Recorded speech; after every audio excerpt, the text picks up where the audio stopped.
I'm JP Tuesday. And I'm Kiki Canon. As lifelong Disney fans, the work of countless talented Disney creatives have shaped our lives. Now, as the Disney catalog expands, we're taking a journey through film and television to discover if that spark that shaped us as children lives on in adulthood. Does your favorite Disney media still cast that same spell? Join us as we find out. We are Rewatching the Magic. May the 4th be with you, Kiki! May the 4th be with you, Tuesday! Yay! But before we get into all that Star Wars stuff, we do have some stuff that we need to quickly get through. First off, the Logan Awards, the Logan Whitehurst Memorial Awards for Excellence in Comedy Music. Nominations are open. Go to LoganAwards.com for more information. But we are not alone, Kiki. It is our old friend, our good friend, possibly our very first listener. Our first fan. The very wonderful Adam Liebreich-Johnsen. Yay. Hello, and may the 4th be with you. Yay. All right, so let's get to some stuff that came out since our last recording. How about that Falcon Winter Soldier finale? Oh my God. Loved it. So good.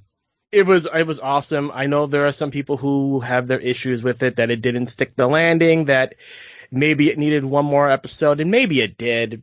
But I think that this 6-hour format that Marvel is doing is working. I really loved it. I really liked the story they had with Sam. I'm still on the fence of John Walker as a character.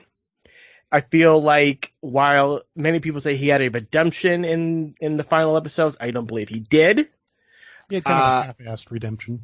He thinks he's redeemed, but it's like he didn't really learn anything. At least I learned something today, and what I learned was nothing. Yeah, but again, we will likely see more of these characters in the future. So again, yeah, I think our big thing was Falcon and Winter Soldier. Thumbs up. Yep, yeah, very big thumbs up. What I had read was that the reason it might have seemed like they didn't stick the landing was because they had an entire B plot they had to cut about a global pandemic for some reason. Yeah, the what I've read was that one of the Flag Smashers' plan was to do a man-made virus that would be released and that would stop the plan of the government. Which yeah. They had for to some cut reason all that they didn't feel like that was appropriate at this day and age. Yeah. But ultimately, I really enjoyed what they produced, and we are going to see more because Captain America 4 has been announced. All we know is that it's a Captain America movie, and that the team behind Falcon and Winter Soldier will be producing this movie.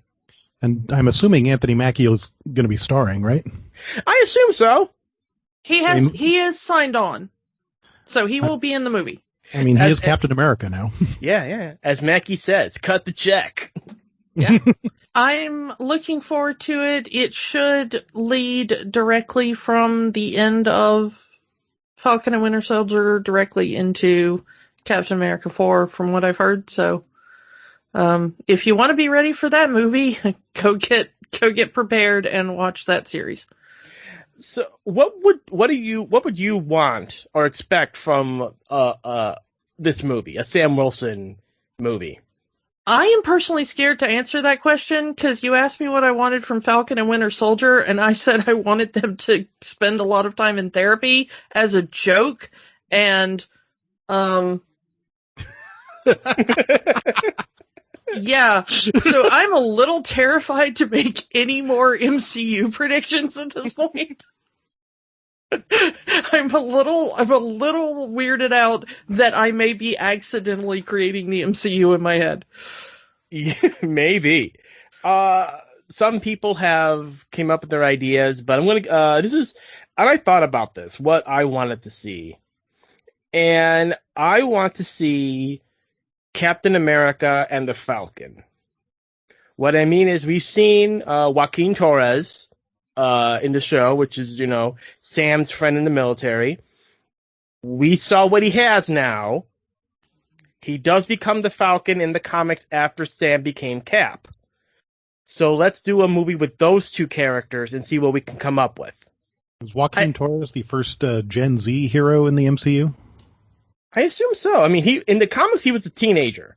Obviously, he's not that in the movie. Yeah, but he's like 19 or something.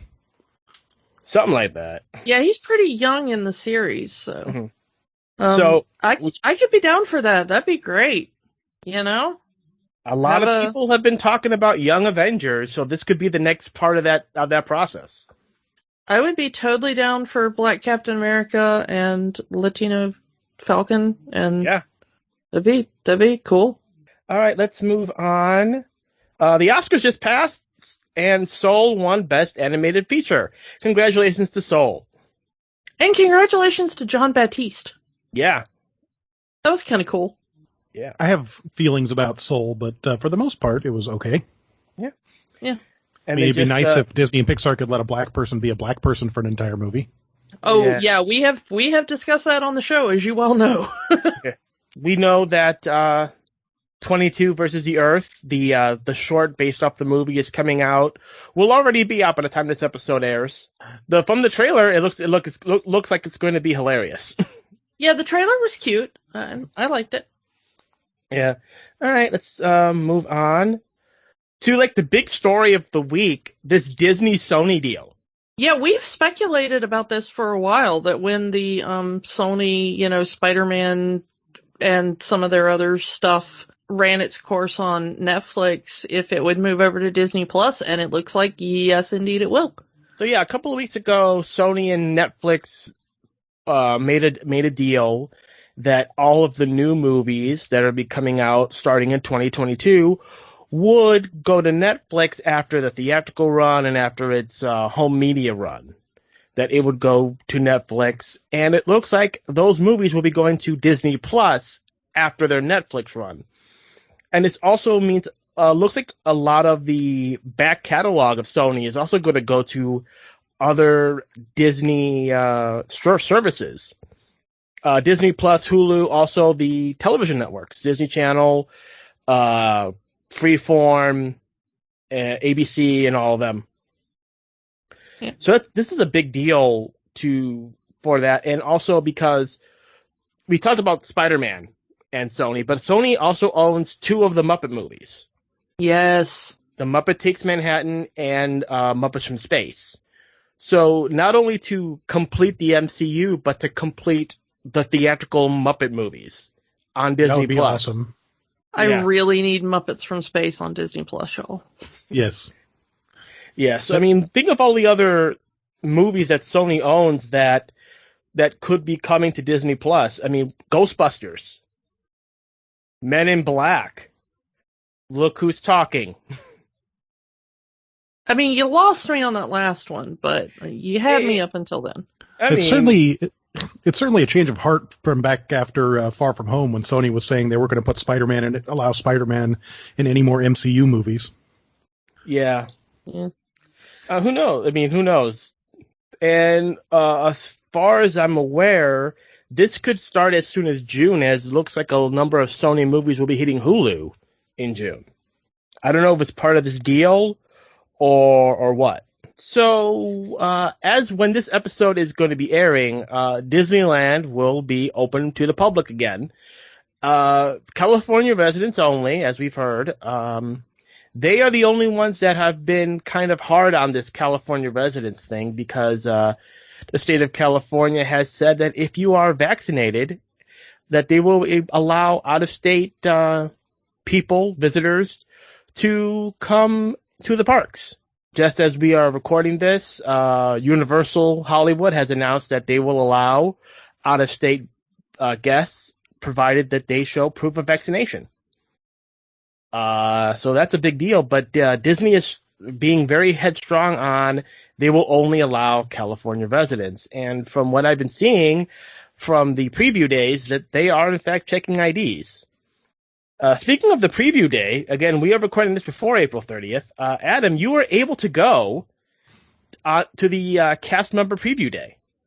That is correct. Thanks to the generosity of a cast member that I happen to know, we were able to go to the cast member previews at Disneyland, and it was at times extremely surreal being out in a crowd that large again. And it was, for the most part, a very smoothly operating day. They had everything set up pretty well to begin with. It looks like they'd rehearsed everything pretty well, and they'd measured out the distancing markers appropriately. And except for a couple minor hiccups, the day went very smoothly, and I felt very safe there. How many people do you think were roughly there? I don't know. They haven't obviously released any attendance numbers, but they say they're at about 25% capacity, and that is a very small number of people in the parks, probably less than 9,000, which makes the park seem fairly empty. Except it did look like there were more people there than there actually were because of the way the distancing was being handled, and the lines were marked out so that it seemed like an extremely long line, but was really only between like 10 and 30 minutes long. So I've seen some of the park tubers go there, and it looked like really mostly empty lines for some of the more well-known rides, with the exception of pretty much anything Star Wars and the new refurbished Snow White's Enchanted Wish. Yes, which I did not get to go on Snow White's Enchanted Wish. My wife is there again today, and she's making that a priority. We just sort of ran out of time because we weren't really rushing to do anything. We were just sort of enjoying being somewhere that's not our condo. Well, quickly, what's your opinion on taking the scary out of Snow White's Scary Adventure? I kind of disagree with it, but also I think that whatever they do, it's going to look good. So it's always been sort of a weird, quirky attraction, especially the Disneyland version. And they updated it once before, I think in the 80s, and that's when it got to the scary moniker. And it's always kind of an interesting attraction because the story doesn't end on the attraction; it just sort of stops. Yeah, I mean, I've never been on it, but I have seen videos which just the last part is just the old witch pushing over a rock and squashing you and killing you. Yeah, and then she's supposedly falling backwards to her death, and then it ends with a mural of Snow White and the prince, who has up to that point not shown up in the ride. It's just he's just there as a mural at the exit. And yeah, that's kind of what it's like in the movie. Yeah. Well, the new version, he actually has an animatronic in the ride. As I've told Kiki once, one ride, it's the witch is throwing a rock at you and killing you, and right next door is Mr. Toad's Wild Ride, where you end up going to hell. Which I saw a very lovely Twitter post the other day that said they're retheming that to Lil Nas X's Wild Ride, which I would actually like to see. That'd be great. So what were you able to do at Disneyland during that preview day? We unlike Disney World, they're allowing park hopping here, which means you have to pick a park to start your day in, and then at 1 p.m. you're allowed to go to the other park. And we started at California Adventure. I rode Guardians of the Galaxy Mission Breakout, which is really good. Then we were able to get on the Incredicoaster and the Little Mermaid attraction. And then we headed over to Disneyland. We had lunch there, and then we headed over to Disneyland, and we were able to do Haunted Mansion, Pirates of the Caribbean, Rise of the Resistance, Millennium Falcon, Smuggler's Run, and then if we had put more effort in, we probably could have gotten most of the park done. But like I said, we were just enjoying being somewhere not in our 2 bedrooms. I know that you said you felt like they had handled it pretty well, and they had marked the distance and out and everything. But this was cast members and their specifically invited guests who know that they are there at the very good graces of someone whose employment may be dependent on how they act that day. Yeah. How do you think it's going to work once it starts being, regular Joes back in the park? I don't know. From what I've seen, for the most part, it works. It seems to work well in Florida, except for the occasional news story about some guy throwing a fit because he spent money on his vacation and was then not allowed to not wear a mask. I think it'll go pretty okay. The cast members were very attentive. I did see on one or two occasions somebody not wearing a mask where they were not supposed to, because you're only allowed to take off your mask while you're eating or drinking in a designated area, and they're not allowing people to eat or drink while they walk. And I noticed a couple people were called for that, and it seemed like the cast members were being very attentive to that sort of thing, and people were very politely acknowledging that and putting and covering their faces back up. So it seems like it'll go well, and there were certainly some people who weren't happy with it. I saw some eye rolls from some people, but like I said, for the most part, the cast members were being polite and firm, and the guests were being receptive to it. Well, I do hope that continues. And most of California, at least most of Southern California, seems to be doing okay with people obeying the rules, except for some exceptions. Looking at you, Orange County. Yeah. And Disney is actually being stricter than the California and county mandates are being. For example, indoor dining is being allowed in California right now, but Disney's not allowing it. None of their indoor restaurants are open right now, and they're actually their social distancing markers are 8 feet apart as opposed to the standard 6 feet, and they're 8 feet in all directions, which leads to some very interesting line experiences. Want to guess what it's like in Georgia right now? Not particularly, no. That's probably for the best. Speaking of customer complaints, Kiki, you want to take this one? So I don't have the story right in front of me, but there is a gentleman in Florida who apparently loves Disney. And he loves Disney so much that he is very, very sad that Disney has ruined his childhood, his very white childhood, his very 1950s childhood, his very homogenous childhood, what with all their recent woke changes. And we would just like to say, from our podcast to this guy, whatever his name is, it's not worth reporting, because honestly, we don't care about him. Dude, shut up. Yes. This is the unproductive dunking section of the show. I just wanted to mention this guy and unproductively dunk on him, because this man is ridiculous. As you know, if you've listened to more than 30 seconds of this podcast, we're actually loving these changes at Disney. We talked about the cast member clothing changes, the fact that people can wear their hairstyle that they want now and show their have tattoos, beards and tattoos, and male identified people can wear fingernail polish and skirts, and we're removing racist depictions. My brother-in-law ordered nail polish specifically because of that. That's amazing. I love that. I saw a friend of mine when we were writing Rise of the Resistance. She was in a First Order uniform with an undercut, and it looked amazing. That sounds great. I would love pictures of that. I'm glad that they're, I think he specifically mentioned Trader Sam. Yes, Trader Sam on the Jungle Cruise is being removed in Florida and Disneyland, and being replaced with a lost and found / gift shop scene. That is called Trader Sam. So yeah, he's there in spirit. Will be referenced with name. Just the racist caricature will not be visible there. Which is great. Love it. Thanks, Disney. And he also really, really hated that Splash Mountain is being turned into, Tiana's wonderful splash bog ride or whatever. Because we all need Song of the South to continue to be referenced. Yeah, I mean, we've already talked about that change so much. One movie we won't do on this show. Yeah.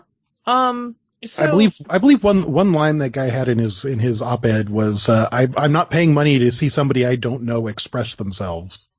Yes, that was. Aren't you going to see people perform? Isn't that expressing themselves? And also, I saw a male presenting cast member in a skirt at Disneyland yesterday, and it was awesome.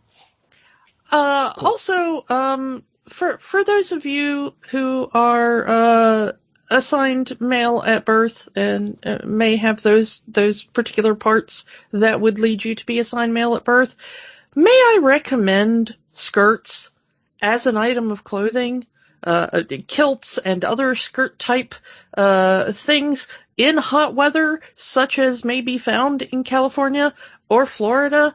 It is very comfortable in hot and humid temperatures for the bits and the areas. Please avail yourself of those things. It will keep good you enough cool. For the Scots. Yeah. And they don't even live in a hot and humid area. Trust me, I know many reenactors at Ren fairs and other medieval type things down here. Once they put on a kilt or a long tunic or other things like that, they never go back. They're like, I have never been so comfortable in 117 degree weather with 98% humidity. So maybe let the Disney cast members who are standing out in that weather for 12 hours a day do that. Yeah. They just finally allowed them to carry a water bottle with them on stage. Oh, Good finally. grief. That had been the rule in Florida for a while, and California finally caught up with it because it's just getting bonkers hot here. Yeah. Well, anyway, one more thing I do want to take about Disney. Did you pass Toontown? I did not pass Toontown, unfortunately. So, because I wanted to see if it's true what they're saying about the construction of Mickey and Minnie's Runaway Railway. The show building is up, and to hide the show building, they had a little wink and nudge under construction sign with Mickey doing a winky facing building. What building? I don't see a building here. That is the case. I saw a friend of mine took a picture of it when they were there, and I have seen a picture of it, and it's marvelous. It's so much better than just painting it go away green. Mm-hmm. Oh, or blue. That's very adorable.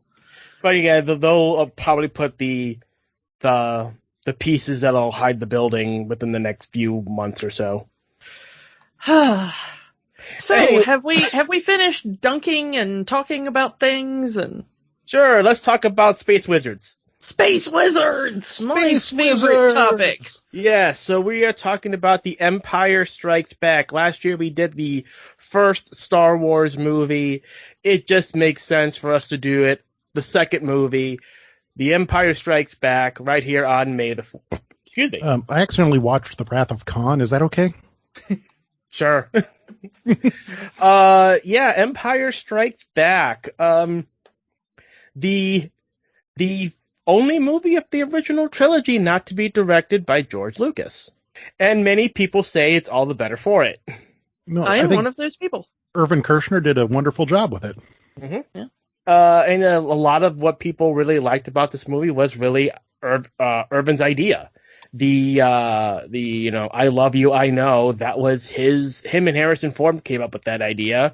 The original script had Han saying I love you too, which fine, but it's kind of out of character, which I agree with.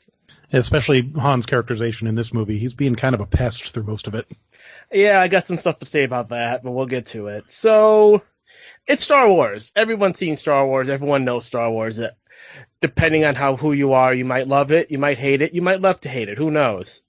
I mean, where do you go? How do you begin this conversation about Empire Strikes Back? Well, you want to talk about the kind of one actor in this movie we've not talked about on the show before? Yeah, we've talked about pretty much every actor in this movie. Mark Hamill, Carrie Fisher, Harrison Ford. Frank Oz joins us for this one. Yeah, Frank Oz is Yoda. James Earl Jones. James Earl Jones, yeah, James Earl Jones. But yeah, let's talk about the new actor, the new kid on the block here, Billy Dee Williams. Ricardo Montalban. All right, so Lando Calrissian. Yeah, Billy Dee Williams, Lando Calrissian, aka the only black guy in the galaxy for a very long time. So he started out on Broadway. Interestingly, at one point on Broadway, he was the replacement for James Earl Jones. He took over for James Earl Jones. So there you go. But started out on Broadway and then broke into film in a movie called Last Angry Man. Spent a long part of his career in the 60s being really annoyed that every time he would go for an audition, the role went to Sidney Poitier. So he decided he was gonna just drop acid. As you do. As you do. What's the 70s? But he eventually kind of came off of that and finally broke through in 71 in the very well received film Brian's Song. It was a television film instead of a feature role, but it was such a huge cultural moment in the 70s that it really just shot Billy Dee Williams right into stardom. It was a really important story about friendship between men, which was not really a thing that you had, you know? Like really cool platonic love between men. And also platonic love between men of different races. Also a thing you didn't really see at the time. So he got a contract with Berry Gordy over at Motown Records, and then really started to become a sex symbol in a lot of blaxploitation movies. And then ended up getting cast as Lando. He did use that sex appeal for some TV commercials later on, as he became the spokesman for Colt 45 malt liquor. Dee Williams talks about Colt 45. There are 2 rules to remember if you want to have a good time. Rule number 1, never run out of Colt 45. Rule number 2, never forget rule number 1. Oh, yeah. Works every time. But there's no way I can be as smooth as him saying that, though. No. But the Colt, he was really the epitome of cool when he got cast as Lando. Really, the first Star Wars, mostly everyone in that movie was an unknown. This was really one of the first times they used a relatively known actor in these movies. Yeah, this was stunt casting. Yeah. It was like, hey, see this cool guy? See this cool guy you know? Yeah. He's Han Solo's friend. It was kind of awesome. And it really cemented that Star Wars wasn't just a flash in the pan. Mm-hmm. This was, Empire was to see, is Star Wars just a one-off novelty, or is Star Wars going to have some staying power? Well, after that, we talked about it before, the toys selling out and they hadn't even made them yet. Yeah. They were selling an empty box saying, here's what the toys are going to look like. We don't have them yet, but everyone wants them, so here's the thing. And there were people asking Lucas immediately after the movie came out, so when's Star Wars 2? Yeah, little did we know it was actually Star Wars 5. Yeah. But I'm going to say that although we do make the joke, and for good reason, that he's the only black guy in the galaxy, it is notable that Lando is a very complex character. He's suave, he's got swag, but he's not a one note, and he's not a racial stereotype. No, they have him kind of like the main guy of Cloud City. They say he's an ambassador, but he has a lot of political power on that world. He says he's the administrator. So he's kind of the head honcho of Cloud City, at least. And he has his businesses, and yeah, he was a scoundrel like Han, but he, for lack of a better term, went legit, or as legit as you can when you're trying to avoid being part of the Empire. He does mention that some of his customers would prefer to avoid Imperial entanglements. Yeah. And that's kind of his story. Like, in order to protect his people, he makes it a literal deal with the devil and trying to, giving up Han and Leia to Vader, just so the Empire will leave his people alone. He quickly realizes he's in over his head because Vader keeps altering the deal, keeps changing things to suit himself, and there's nothing Lando can do about it. Yeah, again, he really can't, because the minute he gets out of line, who knows what the Empire is going to do to Cloud City. And he does seem very concerned about the people in Cloud City. I mean, we see at the when he's able to escape from the troopers, he immediately puts out a message all over the city: the Empire is here. Get out of the city. Feds are coming. Cheese it. It's like, which I like. He's very concerned about Leia, and while at first it's very much like, "Hey, pretty lady, what's up?" You very quickly discover that he cares about her as a person. Mm-hmm. He's very concerned about her safety. He considers her competent. And he cares about Han, too, even though he sold him down the river. Yeah, and he respects her love for Han. Mm-hmm. He's kind of ribbing Han of like, oh yeah, I'm going to take your woman. But you can tell that, like, once he realizes, like, oh, Han's serious about this girl, he backs off. Yeah. There's respect there, which I like. And part of that deal is to make sure that Leia and Chewie are safe, even though, and he knows that Han has a bounty on his head. There's nothing he can do about that, but he can at least keep Leia and Chewie safe before, again, Vader changes the deal again. Yeah, and he's got Lobot there. Mm-hmm.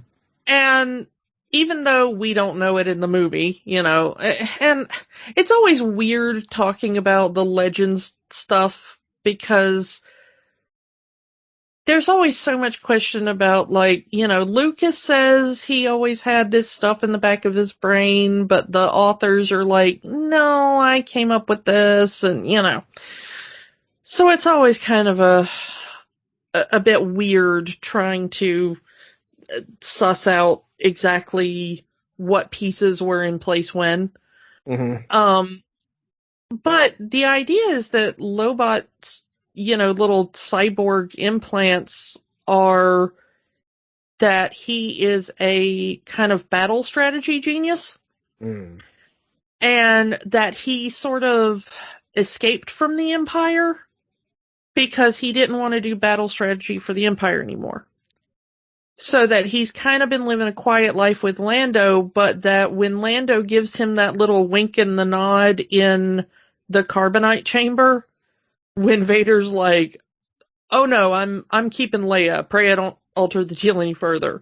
And Lando gives Lobot that look, that is absolutely the look of like, you've been running the numbers on this, right? Because we're about to throw down.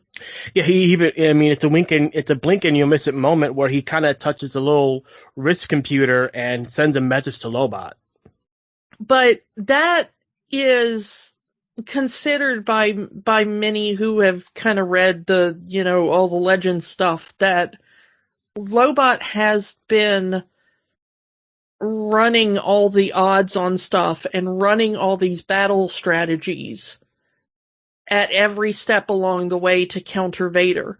And so Lando was always running a plan to keep Han safe.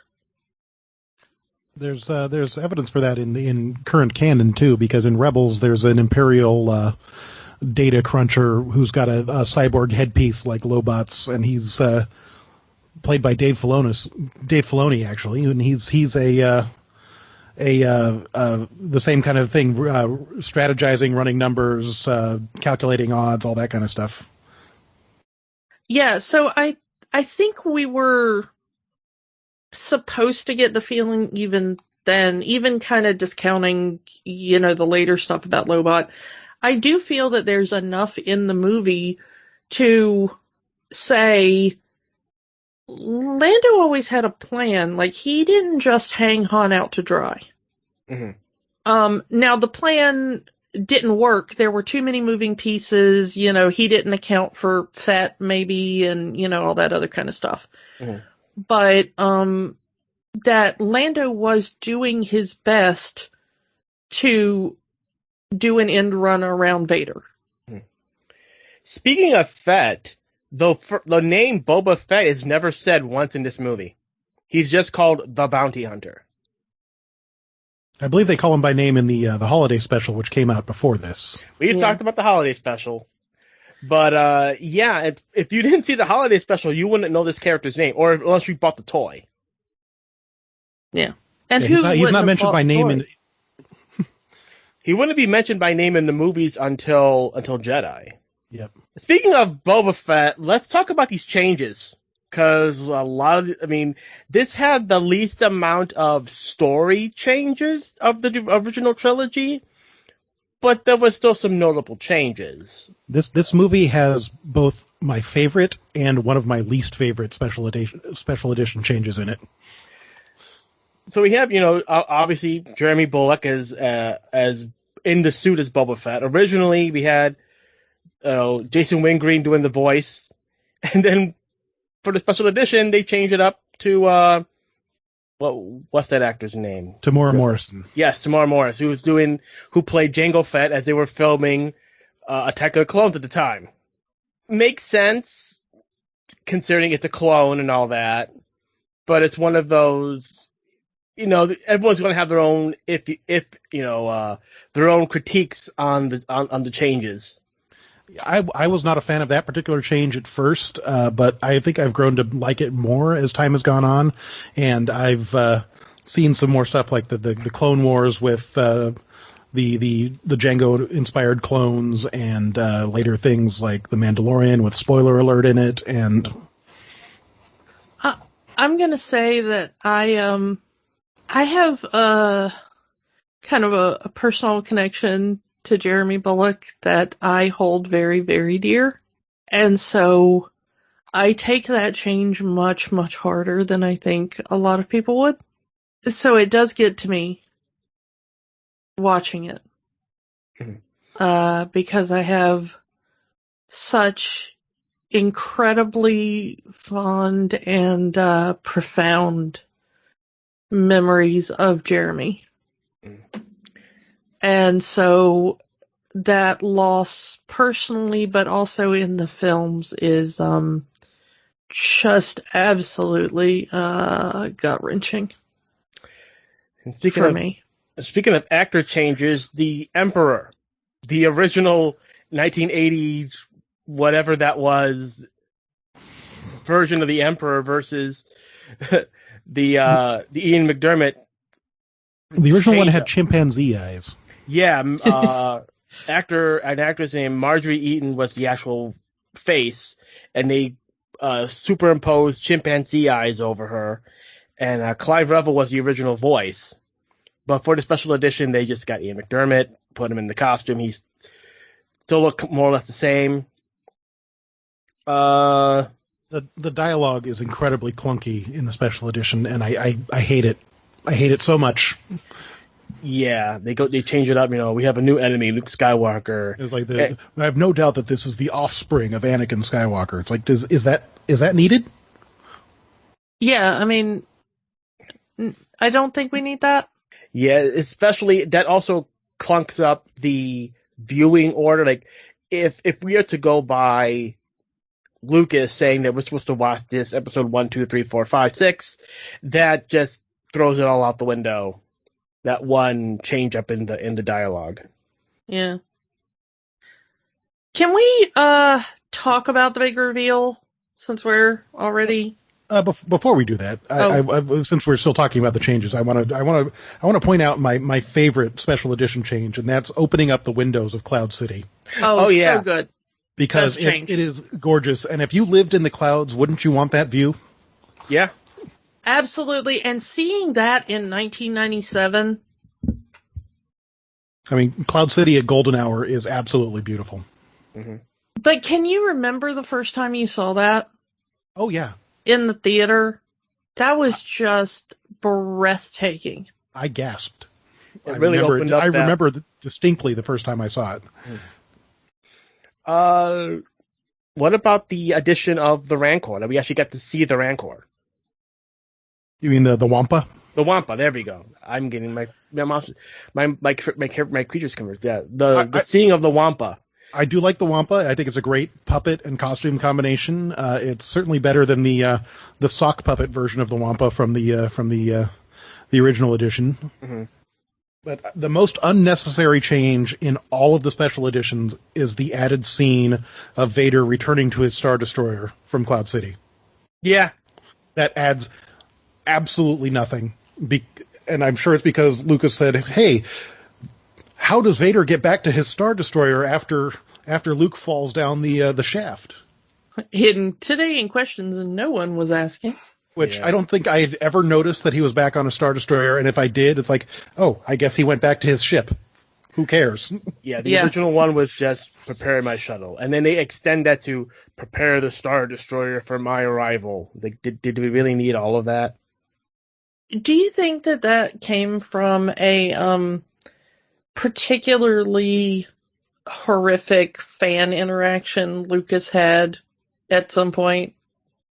Where, like, some annoying nerd just stopped him and was like, but how exactly did Vader get back from... A wizard did it. A space wizard did it. Yeah. Specifically Vader. Yeah. He is a space wizard. Speaking, I mean, now that I mentioned the Wampa, we do have to backtrack a bit. We've mentioned it in the holiday special. Let's kind of talk about the changes to Luke Skywalker's face. Mark Hamill, we talked about it, wasn't an accident. Had facial reconstructive surgery. They kind of plastered him with a lot of makeup for that holiday special. And that was before he'd had any sort of reconstructive surgery, I think. It was just they were just covering up the scars at that point with makeup. Yeah. So they had the Wampa kind of rough him up a bit. Scratch his face, and that was to be the explanation of why Luke looks somewhat different in this movie versus the previous. It's similar to River Phoenix and in Indiana Jones and the Last Crusade, getting the whip to the face to explain Harrison Ford's scar as an adult. Mm. And I mean, that's fine. I don't have a problem with it. If you want to. They didn't have to, but it was interesting that they took that time to explain it. Yeah, like, I mean, I don't hate it. Which is more than they would do years later, never really explaining how Anakin got a scar in the movies. In other media, they've explained it, but they never really explained it in the movies. I think that's I think just to illustrate the time passed between Attack of the Clones and Revenge of the Sith. Mm. So speaking of Anakin, speaking of Luke, let's get back to what you want to talk about. Let's talk about the big reveal. The reveal that shocked the world at the time. No, Luke, I am your father. I wanted to talk about how they actually did this on the day. Oh, yeah. I love that story. Go ahead. Because it is a great story. We talked about in the last movie about how little David Prowse knew about his own character, to the point of they didn't even tell him that his lines were going to be dubbed over by James Earl Jones. Well, they continued that tradition in this movie because, in case you didn't know, David Prowse didn't know what that line was. Nobody knew. Apparently, nobody did. They actually pulled Mark Hamill aside just before filming. Mark Hamill didn't even know. In the script, it said, Obi-Wan killed your father. Which is accurate. I mean, it's not a lie. Mm-hmm. From a certain point of view. From a certain point of view.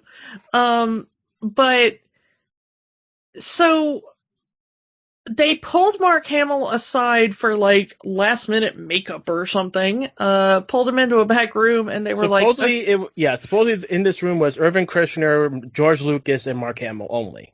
Yeah. As Hamill told the story.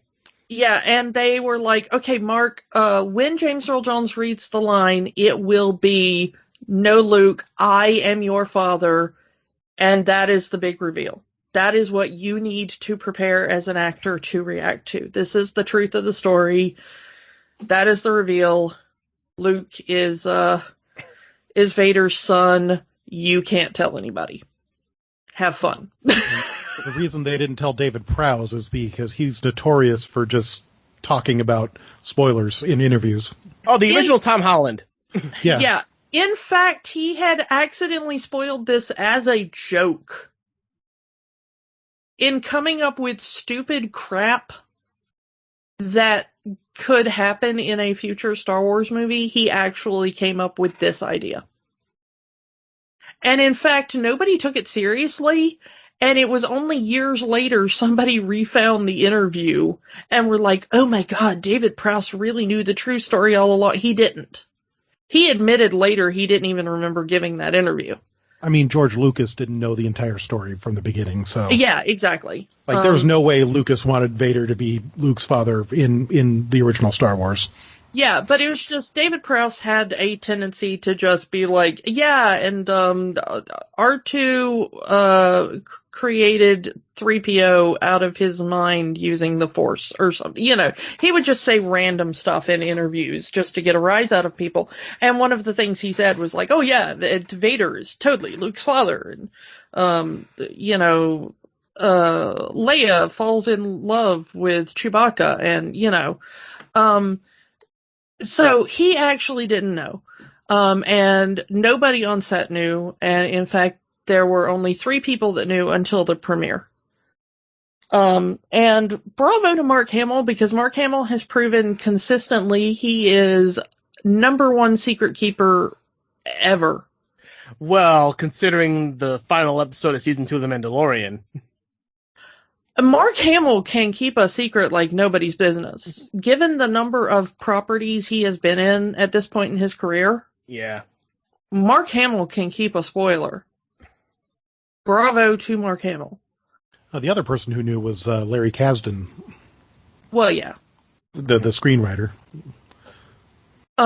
So it's interesting that, but also I kind of like that performance because Mark Hamill had like 5 minutes to come up with how do you react to that sort of earth-shattering news. Yeah, the most evil being you've ever seen is your father. How do you react to that? The guy you've been sent to kill. Yeah. The guy who just cut off your hand. Yeah. Which actually makes sense to the scene earlier in the cave where Luke cuts off the fantasy Vader's head and the helmet explodes, revealing his own face. As a kid, I never realized that was Luke's face. I'm not sure why. The interesting thing is that I was watching this with a friend, as I have a tendency to do, and we were talking about it, and we talked about the fact that we know so many people over the years who are like, this scene makes no sense. And it's like, no, this scene makes perfect sense. It's twofold. Like, if you continue down the path you're on, you're gonna become Vader. Also, you're related to Vader. Mm-hmm. Yeah, it's perfect symbolism. It makes perfect sense. And like, by the end of the movie, you know exactly what this scene means. Yoda tells him exactly what's in the cave, too. He says, what's in there is what you take with you. Yeah, your anger, which will turn you into a being like Vader. Also the reveal that you are related to Vader. and Luke took his weapons in with him, even though Yoda said, no, don't take your weapons. Yeah. He took his anger and his violence with him. Yeah. And to go back to the reveal, the story that James Earl Jones says. He's in the recording studio recording those lines, and he looks at George Lucas and says, Vader's lying, isn't he? He can't be. There's no way Darth Vader can be Luke Skywalker's father. And as James Earl Jones says, he was told, he's totally lying. He's totally lying. Just well, when we get to the next movie, it'll be revealed to be a big lie, and we all know that didn't go that way. But that James Earl Jones was so invested in the story at that point that he was like, this can't be right. There's no way this is right. You wouldn't do that to our precious little cinnamon roll Luke, who, by the way, is the most insufferable whiny emo kid in this film. Well, I mean, it continues on from Star Wars. Well, yeah. But do you not, more than any other installment in the series, I think, do you not want to smack this kid in this film? He does pretty much the opposite of everything that's going on. He complains the entire time. I can't do this. This is impossible. And then you have everyone else telling you it's only impossible if you believe it's impossible. But, I mean, did you see those guns? Yeah. Yeah. I mean, that's true. Mark Hamill was a bit of a snack in this movie. But he was a whiny, annoying snack. Yeah. Well, especially the first test that Yoda gives him, being the nuisance that he is when he's first revealed. He's testing Luke at that point, and Luke fails miserably. But even before that, Luke absolutely does not take any piece of reasonable advice from any character at any point during this story. Not even just Yoda. Like, R2 very reasonably says, like, can you check your scanners again? Because that seems like a planet of, 95% droid-eating humidity. Can we not go down there? And he's like, no, I'm sure it'll be fine. 20 seconds later, R2 is eaten by a swamp monster on the planet of droid-eating humidity. Sure, Luke, that was fine. Okay. My teacher, who I knew for about 12 hours, told me to go. Yeah, this also being the first introduction of the Force Ghosts. Yeah, the hallucination I had while I was dying near death totally told me to come to the death planet that eats droids. I'm sure we'll be fine. The hallucination of a guy I spent most of a day with once. Yeah. Yeah. And don't worry, this annoying backwards talking Muppet will totally save us. And it's also the disappointment that Luke has when he's told that Yoda was a great warrior, and here is this green Muppet that is 2 feet tall, just like, this is the great warrior Yoda. I think that the one thing that I got so annoyed with Yoda about is, he's got that great line about, look at me, judge me by my size, do you? And I'm like, yeah, Yoda, he has judged you by your size. He is, Judgy McSize Judgerton. That is the only thing he has done since he landed on Dagobah. He looked at you and immediately was like, oh, look at your size. I am gonna judge you. What part of this have you not gotten? Can we talk about Frank Oz's performance for a second, though, as Yoda? Oh, yeah, so good. Because, how does he infuse so much emotion and real, just real expression into that voice? Oh, so good. And he bounces back and forth. It is that moment when Luke just kind of loses his temper and is like, we're never going to get to Yoda if you don't shut up and stop eating your porridge or whatever. That sigh. And that sigh when it goes from, I can't teach him, Obi-Wan, you're an idiot. You have sent me a completely worthless teenager send him back to his room. I'm going to sit here and eat my swamp porridge. Like, and from that moment, you're like, that is a completely different character in 5 seconds. Yeah. And further down, when he starts getting mean, it's like, you will be afraid. You will be. That delivery is just, as a kid, that does scare you. Yeah, it's a little creepy. The range of emotion and the attitude, the body positioning that he gets from that puppet, you get this kind of weird, bouncy, it's a very Muppety performance at first, which the audience would have been kind of primed for because Muppets were really big at the time. So you would have been like, oh, this is a goofy Muppet. It would have shocked the audience at the time that this is not Yoda. This is not the wise master. But then very quickly, like, his posture changes, and then he becomes this kind of wise Buddha figure, and then he becomes angry, and then he becomes very serene and exasperated, and I mean, it's just, I am shocked by that performance every time I watch it. And somehow they managed to make a puppet exude a kind of quiet power. Like, yeah, you believe this puppet is levitating a spaceship. Like that is my absolute favorite Yoda moment, is his speech to Luke about what makes the Jedi. These luminous beings are we, not this crude matter. Mm-hmm. It's one of the most beautiful things. It's one of the most beautiful performances in all of Star Wars, and it gets me every time just how powerful Yoda is. And even though he is kind of grinding Luke, because he's kind of being a Richard, if you will, but he's also showing that he cares about him. He's saying, if you go to Cloud City to save your friends, you could be putting them in even more danger. You could ruin what they fought for, and you could even ruin yourself. You are not ready to face the most, knowing what we know now about the backstory of Anakin, this is one of the most powerful concentrations of the Force the Jedi ever saw. He murdered an entire group of children without blinking. That is the concentration of evil we're dealing with here. That is the ruthlessness we're dealing with here.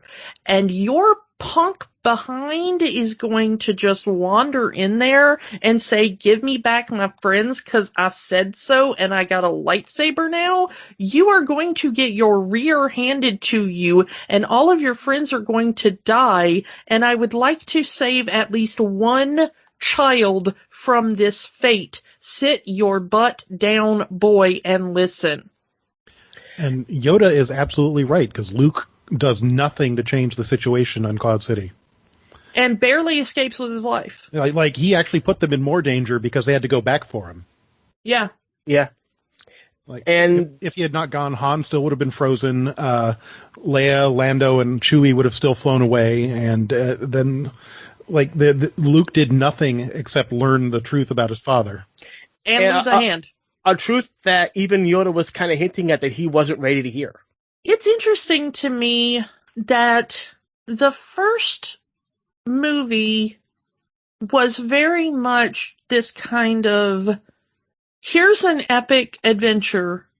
And then the second movie was like, we've got them hooked. Let's have an epic internal adventure. I mean, there's more action in that first half hour on Hoth than it is in the rest of the movie. And I think that's by design to get people who watched the first movie to kind of get them back into the mood of the first film, and then they really drive home the emotional part. Yeah, it's really, overall, a very quiet movie. And I think that is, Irvin Christian's directing. I don't think that would have been there if Lucas was actually directing that film. Even the sword fight between Luke and Vader is very understated. It takes its time. It's a very well choreographed piece. Oh, it's I brilliantly like it choreographed. as a fight, but it is more about what's going on with them internally than it is about any kind of struggle for power. And you can tell at any point Vader could have killed Luke right then and there, but he chooses not to. Because he is, on one hand, trying to turn Luke to his side, but also, as he says, complete the training. He's also trying to teach Luke. And he even lets slip to Luke that he's not really happy following the Emperor. No, yeah, together we can destroy the Emperor. Yeah, it's a really good father-son bonding moment. Murdering an old guy. Yeah. Like, it is a really interesting kind of setup. I mean, like, that's kind of what happens in the third movie. But, I mean, it is what ends up happening. It just doesn't follow through the way Vader wants it. Yeah. But it is kind of an interesting, tee-up for that. Like, it'd be really funny, like, if we murdered an old guy together. Wouldn't that be funny? I mean, if you were down for it. But you wouldn't be down for it, right? I mean, again, unless you were.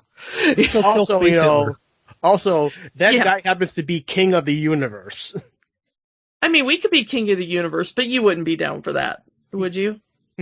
Would you? Like, also part of the plan I'm just kidding. Also part of the plan is to freeze Luke in the carbonite and present him to the Emperor. So he's already playing both sides here. So if Luke can turn, they're going to go kill the Emperor together. If Luke doesn't turn, he can still freeze him and he'll be a nice decoration piece for the Emperor's throne room. Yeah. Or Han survived the carbonite process. Wouldn't it be a really interesting Trojan horse? Look, I have brought you the frozen body of Skywalker's son, who is still alive and armed with his lightsaber, and all I have to do is push this button and he will unfreeze and murder you. We know later that, he would have probably, come out of it not being able to see and, all that kind of stuff. But really sweaty for some reason. Yeah. Carbonite sickness is yeah. By the way, the carbon freezing chamber has some of my favorite sound design in all of Star Wars. The lightsaber actually has mine because of what it is made of. It is made of the vacuum tubes from an old TV set and the click from a 35mm projector. Mm-hmm. So it is actually made up of television and film, which are my two favorite things. Yep. And then the way Ben Burt recorded it was he would play it from a speaker he would hold in his hand and wave the speaker in front of the microphone at the same time to mimic what was happening on screen. Yeah. Man, I love Ben Burt. Ben Burt is a genius. Ben Burt. Perhaps you may have heard of him. So speaking of the carbonite process, let's talk how Harrison Ford wanted out. And this was supposed to be the end of Han Solo. Harrison Ford wanted to be, he wanted to get out of Star Wars. He was already going to do Indiana Jones, which we've already talked about. Doing Raiders of the Lost Ark, he wanted the character to die. The character had no past, no family, and this was his way of getting out of this franchise. Harrison Ford really doesn't like sequels, it seems. Harrison Ford is also a curmudgeon who does not always know what is best for his own career. I mean, he had the big discussion with Mark Hamill, Mark Hamill trying to figure out, the motivations of the characters and where's the greater world of Star Wars, and Harrison Ford tells him it ain't that kind of movie, kid. But it is. I mean, we've just discussed it is that kind of movie. Yeah. I'm just not sure Harrison Ford is that deep. I just think he doesn't like science fiction. He just likes to smoke weed and fly his planes. Yeah. At the same time, and he crashes them. He's a carpenter who accidentally ended up an actor. I like the guy, but, Like I said, he wanted to do other things, and he wanted out, and he wanted the character to be straight up killed, and he's been trying to get Han Solo killed for years, and he finally got his wish, and everyone hated it. And then, unfortunately, Carrie Fisher died, and he needed to step up, which fortunately he did. Yeah. And actually, that performance in Rise of Skywalker is really touching. It is. I want to talk about Leia in this, since we, just name dropped it. I really like, we talked in the first movie about how Leia was never your typical princess character. Mm-hmm. And how much we respected that. She could fire a blaster better than the boys could. Yeah. She is even less your typical princess character in this. Yep. And she's giving orders to the fighter pilots as they're getting ready to evacuate the base. She's staying behind while everyone else is evacuated until Han basically forces her to leave. This is the beginning of General Leia. She is absolutely in charge of that base. Mm-hmm. Yeah, she's even giving General Riecken orders. Mm-hmm. No one ever questions her authority. Even Lando meets her, and after a couple of hey pretty lady, which is more to rib Han than it is anything about Leia, really. It's never disrespectful in the way he says it, and she gives as good as she gets, and he never once says anything to disrespect her intellect or her ability. Yeah. And he follows her orders once they're on the Falcon leaving Cloud City. Yeah. Yeah, and everyone absolutely respects that she knows what she's doing. She has her wheelhouse, and with the exception of the kind of tete-a-tete with Han, which we are all supposed to see as flirtatious rather than any serious challenge to her authority. Han is being a bit of a coitus guy. Yeah, he is being a bit of a coitus guy. I do not like the fact that he grabs her and kisses her. Yeah, I wanted to talk about that. In this film, yeah. He does force himself upon her. Consent is key. Always Yes. get consent. Always get consent. Also, Leia is kind of a bit racist against Wookiees, it seems. Yeah, I've always had a problem with that I'd rather kiss a Wookiee line, because... she calls him a walking carpet in the first movie, and... Yeah. But I've always had a problem with the I'd rather kiss a Wookiee line, because who would not want to kiss a Wookiee? It is a giant, sentient, adorable furball. He's a big 7-foot-tall puppy. He is. He is a big 7-foot-tall puppy who is very smart and can fix a spaceship and looks like he is very warm and fuzzy and snuggly, and you kind of want to boop his snoot. Like, who would not kiss a Wookiee?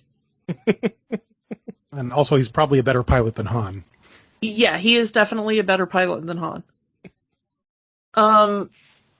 So, like, what gives, Leia? Like, did a Wookiee shed in your Cheerios one day and you just were like, that's it, I have had it with these MFN Wookiees on my MFN Falcon? Like, I don't know. There's a reason Chewbacca didn't hug Leia after Han died.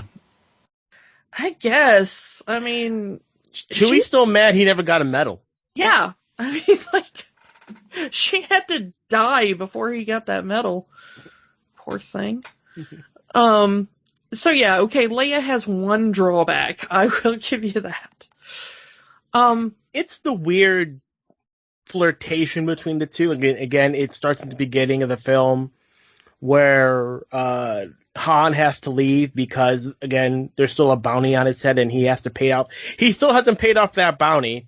This is 3 years after the first movie, so he's been with the rebellion 3 years and has not paid off his debts.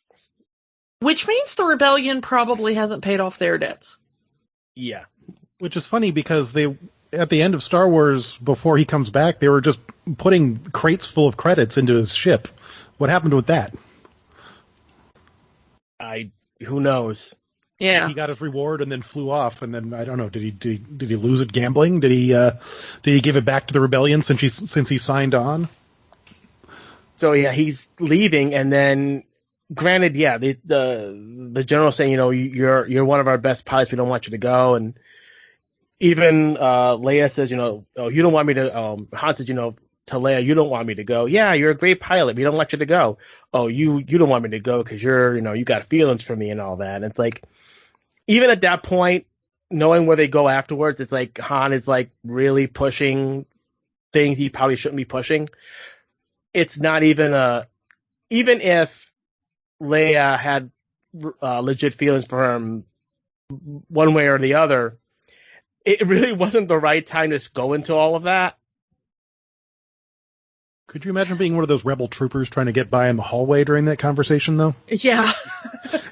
Look, man, I'm just trying to get to the cafeteria. Can you have this somewhere else? I got a repair. Can you please just move a little bit just to the side? There's water rooms. Closet is right behind you. Can I get past you? The thing about it is that I'm glad the later films. I wish the later films had given a different reason for their breakup, but I'm glad the later films did kind of admit that they were not really the most stable of couples. Oh, it's totally believable that they'd be together and like madly in love for years and then just be done. Yeah. They would just one day wake up and be like, why did I ever marry you? Well, who thought this was a good idea? They'd be one of those couples. Okay, so I want to talk a little bit about Han because there's something that really annoyed me on this rewatch, and I'm not sure I ever quite noticed it before. Go ahead. So at the beginning on Hoth, Luke is out there. He's been attacked by the Wampa, and Han needs to go out at sunset to rescue him, and this rebel officer is like, no sir, don't go out, your tauntaun will freeze before you hit the first marker. And Han turns around and goes, well then I'll see you in hell. And I'm like, dude, Christian hell. Where did that come from, though? In what universe is that an appropriate response to, please, one of our best pilots, do not go out on a suicide mission that is doomed to fail. I am worried for your safety, sir. Well, from Han's point of view, is his friend is out there, and he's going to go one way or another. He's going to go find his friend, even if it means his own end. Yes, I see that point. Also, maybe Han and this officer have had kind of a contentious relationship since they arrived on Hoth. When I first got here, you took the last bowl of oatmeal. I will see you in hell with my frozen tauntaun. Like maybe this guy got the last pair of boots in the base store, and Han was mad about it or something like that. Yeah, it seems like, I know they're trying to make Han look like a badass who's gonna go out and save his friend no matter what, but it is such a bizarre escalation. Or maybe this guy just really likes the tauntauns. Maybe he's the one in charge of them and doesn't want to see one freeze to death. Also, I actually had to look up on Wikipedia, like, are tauntauns supposed to be indigenous to Hoth? Because it seems really bizarre to me that this species would evolve on a planet that it can't survive after sundown. They, I seem to recall reading that they live in caves with like hot springs or something like that. It just seems very bizarre to me as a concept. But it makes Han seems very unreasonable in this film in a strangely more unreasonable way than he did in the first film. Maybe it's to get the audience to not feel so bad when he sort of dies at the end. But that scene is like a heartstring yanking, tear-jerking scene. I guess they're just trying to paint him as a jerk with a heart of gold. Who knows? I think they went a little too heavy on the jerk, though. Because he's definitely a jerk to Leia through most of the movie. Yeah. I mean, the sarcastic, your worshipfulness, which she does call him out on. Like, will you stop calling me that? Fine, Leia. And by the look on her face, she hates him calling her Leia more than anything else. But also, will you quit reminding me that I had a royal title from a planet that has been completely obliterated along with everyone I ever knew and loved? Like, kind of cruel, dude. It reminds me of the X-Wing pilot asking Cara Dune if she knew anyone because she was from Alderaan. Yeah, hey, I see your tear tattoo. How many people did you know who died? Was it like 100, 1,000? An entire planet? Ugh. The thing to me is this movie is the dark turn of Star Wars. Yeah. This is where, I mean, this is the Act 2 where the hero falls. And no, Act 2 is in The Last Jedi. Sorry, that was a terrible joke. I apologize. But, this is the big, the heroes fail, and we need to get them to their lowest point so we can get them to their highest point in the third film. Yeah.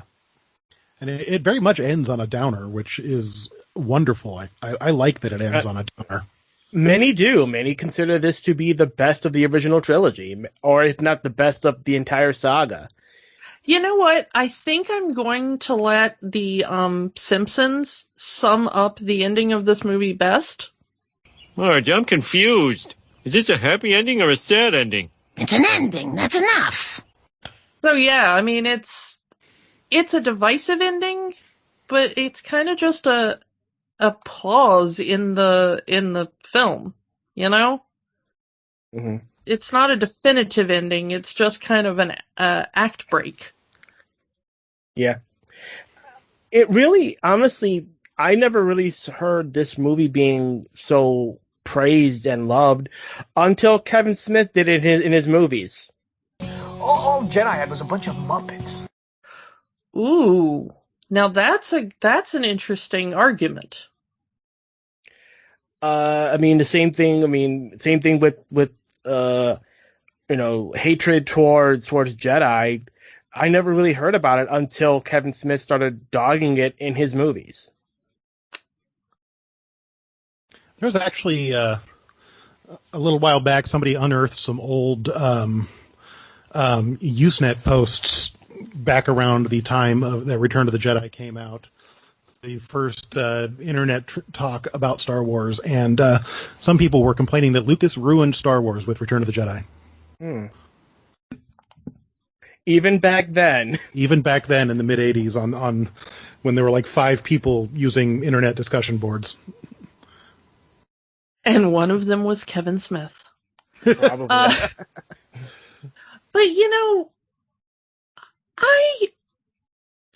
even among my friend group, and we're the exact right age to have loved Ewoks, and we are that precise age. Mm-hmm. But even among my friend group, there were the people who were like, stupid little teddy bears, and it was kind of a contentious ending. A lot of I knew a couple of people who didn't like the eventual Leia is his sister reveal. Mm-hmm. That's another one I'm sure Lucas did not know even when he was making Empire Strikes Back. Oh, Carrie Fisher was very against that at the time. According to some things she said in interviews in later years. She said she, kind of screamed at George Lucas. She's like, you made me kiss him. That's disgusting. I mean, and even then she has the line, "Somehow I always knew." Yeah, somehow I consider that the most disturbing line in all of Star Wars. To be fair, the only reason she kisses Luke at all is to make Han jealous. Which is that's worse. Which You is a do see how problematic that's trope. worse, right? It's a problematic trope on its own too. Yeah. Yeah. But so the Empire versus Jedi, which was better? I'm not sure I'm willing to lay entirely at the feet of Kevin Smith. I will say that I'm willing to say Kevin Smith made the argument cool again. Maybe a little bit more tribalistic. And keep in mind, this was just a few years before the special editions came out. Yeah. And then more people would be on the internet at the time and kind of regurgitating that. I don't know. Adam, thoughts? I used to be on the anti-Return of the Jedi train, but I think I was that just because it was sort of the popular thing to do in Star Wars discussions at the time. And at this point in my life, I'm just happy that there's Star Wars at all. Like, I kind of love it all, even the not great stuff. Like, I'll sit and I'll probably will not watch The Rise of Skywalker again for some time, but I'm still glad it exists, you know? And I don't know that Kevin Smith is responsible for the Empire versus Jedi debates, or if he's responsible for people praising Empire. I know that I've always heard people love Empire Strikes Back, and I've always loved Empire Strikes Back. So I mean, I'm kind of agnostic on that debate overall. So, what else can we talk about? Yeah, have we skipped any points, or do we want to go into the finale? I mean, there's nothing. I don't think there's any. I mean, I just want to talk about them being inside of that creature for half the movie. The Exogorth is what it's actually called, which is fun. Yeah. Okay. Let's talk about the Exogorth a little bit. The giant sock puppet in space. Yeah. The giant asteroid creature. What is this thing eating? Wayward starships. Okay, space. Cosmic rays is big. Asteroids. Like really big. Like really, really big. Super duper big. Even if you may this think it's a long walk down the corner of the chemist, but that's just peanuts to space. Exactly. Thank you. I was hoping somebody would understand me. But the thing is that even if this is in a typical plotted shipping route, this asteroid cannot get enough ship debris coming through to feed a creature, you know? Yeah, especially one that size. What is this thing eating? Especially to also support a colony of Minocs, which apparently eat power cables, which seems like a bizarre thing to evolve a creature to eat in the reaches of space. According to Wikipedia, exogorths eat stellar energy emissions, mineral-rich deposits from the asteroid, floating space debris, and sometimes they would even eat the Minocs. Sure. And then opportunistic ones could try and catch passing starships, but that much motion would exhaust them. Sure, Wikipedia. Someone wrote a book about that. Someone wrote a book about this creature. Also, the one in the asteroid has a name. It's Psy-O. Of course it has a name. SY-O. Of course it has a name. Everything has a name in this galaxy. Every tiny floating bit of rock in that scene has a name. There is an astral designation for every space rock in that scene. And we spend a good portion of this movie here. In the asteroid chase, there's one of my favorite tiny details in all of Star Wars that you couldn't see until you got a widescreen edition on home video of some sort. And that's when you see the asteroid destroy the bridge of one of the Star Destroyers. And then you cut to Vader having his little conference with all the holograms of the other captains. And you see one of them sort of look up to the side, raise his arms, and then fuzz out of existence. And I think that's such a great, tiny little detail. Yeah, I love it when they put in little things like that. And it's like, it's not called out. There's no like sound effects or nobody mentions it. It's just, you see the establishing shot outside. You see the one Star Destroyer get hit by an asteroid right on the bridge. And then you cut inside to see the captain die over a hologram. And it's just great. Oh, Brock's gone. So. Yeah. But I do have to say that it actually, and that whole thing ends with probably one of the most smartest moves Han ever does in the entire series, is kind of hitching a ride on the Star Destroyer. You know, hiding the Millennium Falcon essentially in plain sight. Oh, and then Carrie Fisher has the best line reading ever when he talks about how they dump their trash before they go to hyperspace, and then we just float away. And Leia says, with the rest of the garbage. Yeah. Although I do wonder because we know that that Fett figured out that the ship was there and what Han's plan was. And I wonder if there was just like a dude in Mandalorian armor just sitting to the side as like Imperial admirals and Vader were running around the ship being like, but they can't have a cloaking device. They're too small. But did they go, to the hyperdrive or like, all this kind of stuff? And like, there's just like a dude with a Mandalorian mask going like, tee-hee, tee-hee. Like, how many hours did he sit there just waiting for like, is it garbage dump time yet? But, okay, so I want to talk about the big retcon that mostly comes from this movie. Mm-hmm.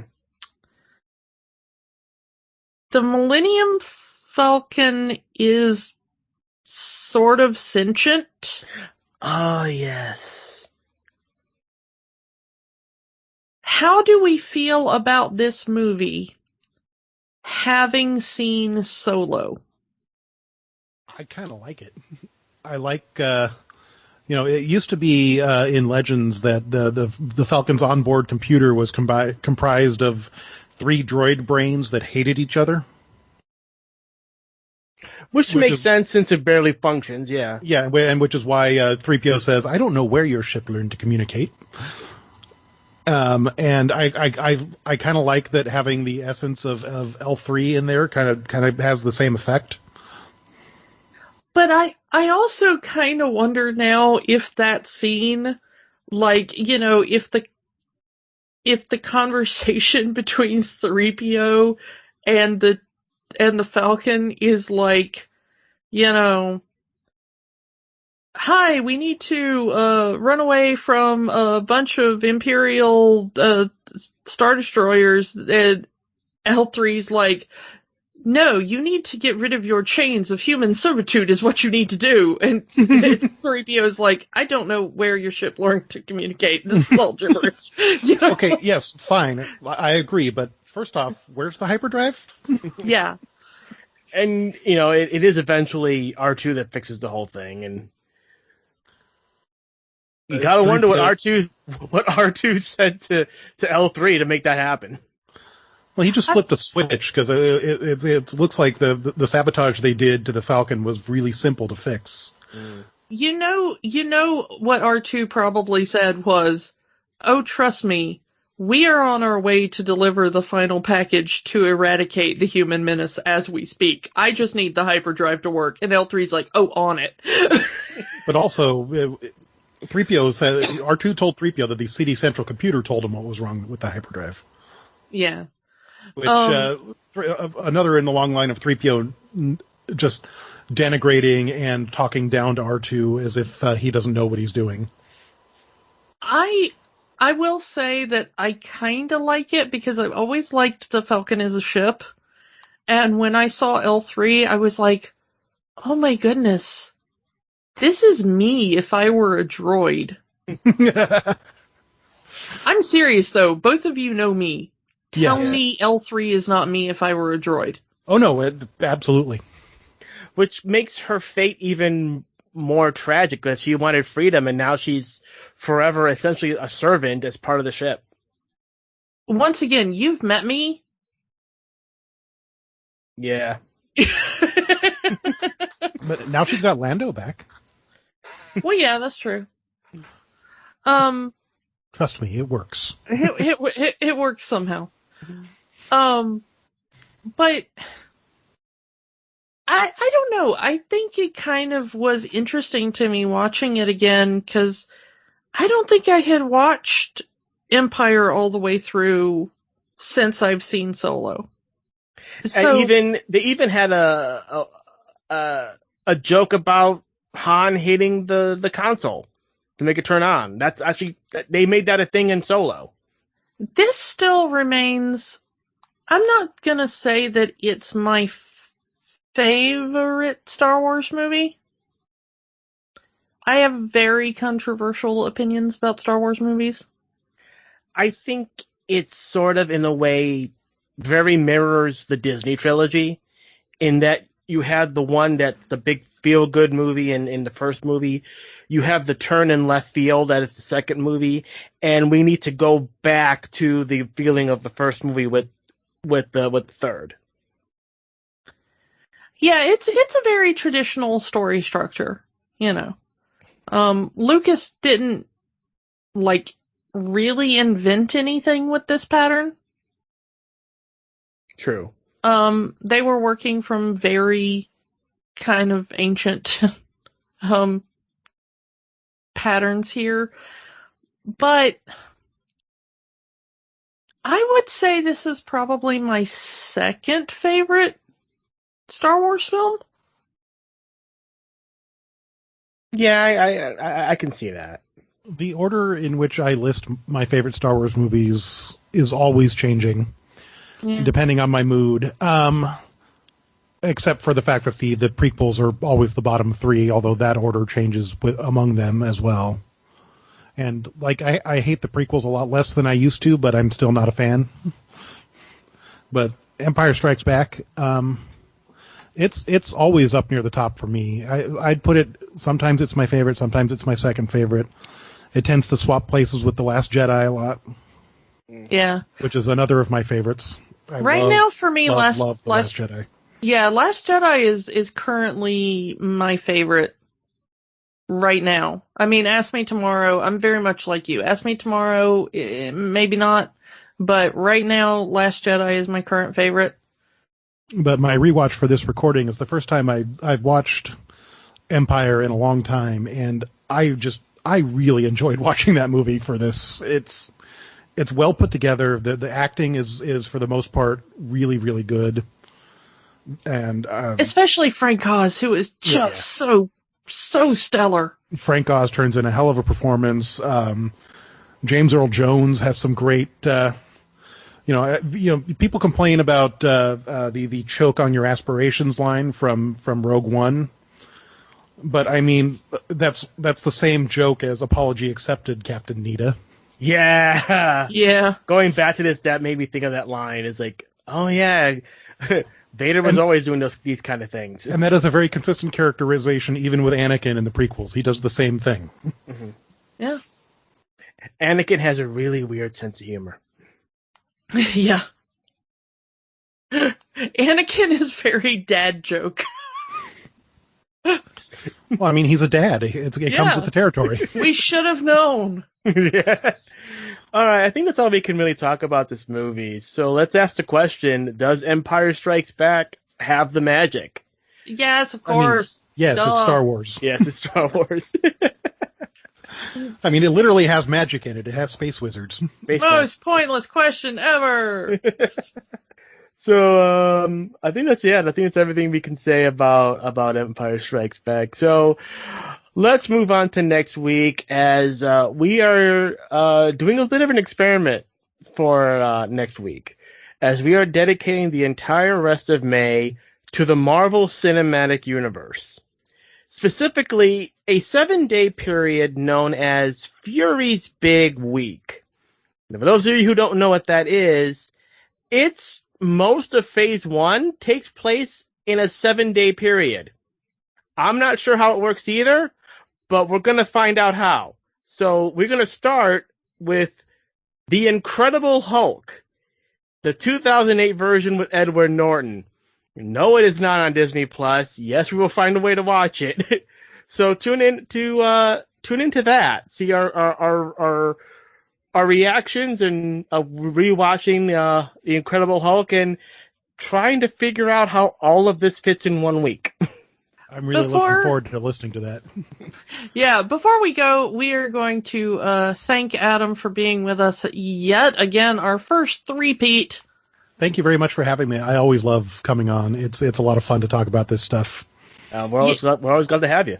Yeah, please tell everybody where they can find you online and what you might be doing. You can find me at Big Bass Bone. That's BIGBASSBONE on Twitter, Instagram, and TikTok for some reason.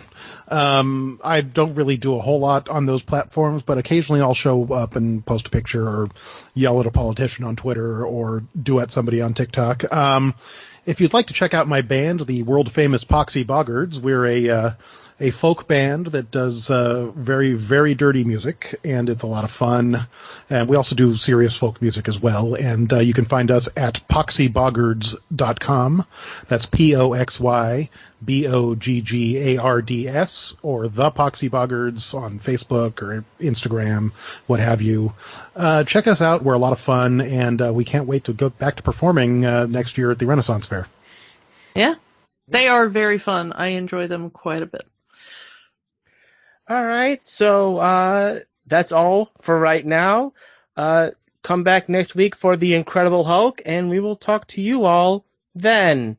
Bye! Bye! Go watch a Star Wars! Don't let the magic stop here. Join our conversation online on Facebook at Rewatching the Magic.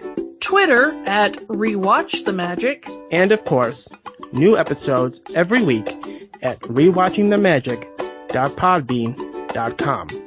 Remember, the magic is for everyone. It only stops if you let it.